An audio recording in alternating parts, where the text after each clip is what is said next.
I know this video is going to be like at a very bad angle, and it's not even going to be symmetrical, but I don't care.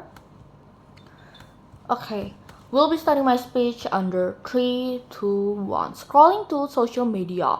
What you see is a day in my life. Waking up at 4 a.m., doing 30-minute shower routine, and making content about healing crystal and manifesting something. It is good for them indeed to be able to do it and sustain it, but it is not even sustainable or even attainable for the 9 to 5 job people. The moment this become a culture, this new age wellness brings more harm than good. Two things to set up in this debate. Firstly, what is the nuance of this, right? The nuance of this is a very idealized in today's culture, i.e. the massive trend of people posting get ready with me that looks super idealistic, and the rising of all of this self-healing content and etc. This is a very prominent and push agenda within society, which means that in the process it is going to become a burden to people. Secondly, government side of the house only needs to prove how then the new age wellness in the process of becoming a culture, and the outcome actually backfire from helping people to actually burdening, like a very burdening thing, and why it is unjustified. One big argument I will submit as the Prime Minister in this debate. Why then New Age wellness backfire from helping to burdening people? We are not in denial to say that New Age wellness is a bad thing. What we argue is that when it is heavily pushed culture that comes with its pressure, it's becoming a bad thing or a harmful thing. What are the characteristics of a culture itself? Three things I want to say here. A. It is a heavily pushed. It is abundant. It is everywhere. In discussion, in social media, in ads and whatsoever. B. It comes with expectation that needs to be fulfilled because because it is a form of society demand at this point when it is becoming a culture. I.e. look at the diet culture. To the majority of people are expected to find the society to be able to weigh 45 kilograms, for example. And C. Expectation means burden because not only external push, but you will also get like internal push. In this case, you are being burdened by yourself to be able to meditate at least 3 hours a week, or go wake up and go running at 5 a.m. in the morning. And why then New Age culture? Why then the New Age culture become a culture? The New Age wellness become a culture. The process of that being a culture is harmful because culture means that it is must exist or must happen in the society. For example, work culture or diet culture that is very demanding or at least brings out an internal burden from people to be able to achieve it or do it. And what does it lead to? It leads to for the most people to end up being FOMO and misled to be hopping on this culture because it is everywhere, and the opposition will say that it is a good thing because the thing is it in and of itself it's a positive thing. But the nuance is when you want to do self-care. For example, you will open up a social media, you will search for a TikTok creator and follow that word by word. Okay, well, government side of the house will admit that it can work sometimes, but most of the time it's not even attainable, and this is likely because even if in the best case scenario that we can do it, why it's still harmful? Because three things here.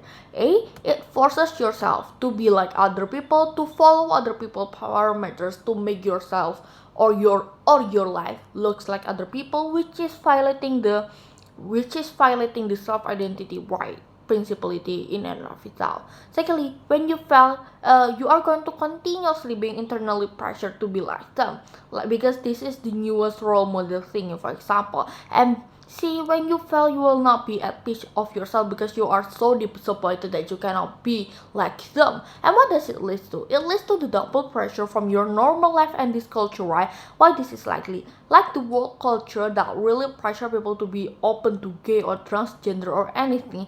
This impact is not only impossibility of it being harmful because the process only brings you to be more insecure and more disappointed and being more pressure to be like someone because your life doesn't look like the influencer, or you don't have the enough willpower, or you cannot afford to spend 3 hours a day doing yoga. And the nuance of the double burden, where does the impact go? Besides feeling like a failure, this will impact their daily life, like they feel like they are pushing themselves to the limit. They are not taking a break to be able to look like the culture thing. They feel like a failure because they cannot achieve that even if they tried their hardest to do so. And why are people likely to fail? Because the category of people that is able to maintain or even attain this type of culture are privileged people and are able to afford to do that like every day.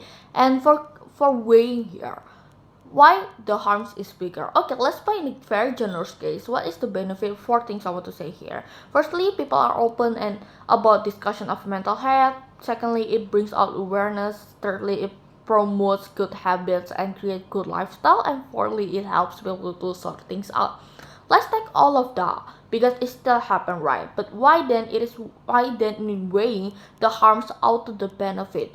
Firstly, the agenda is pushed for you to be consulting looks at the market for a rock being marketed as a healing gel.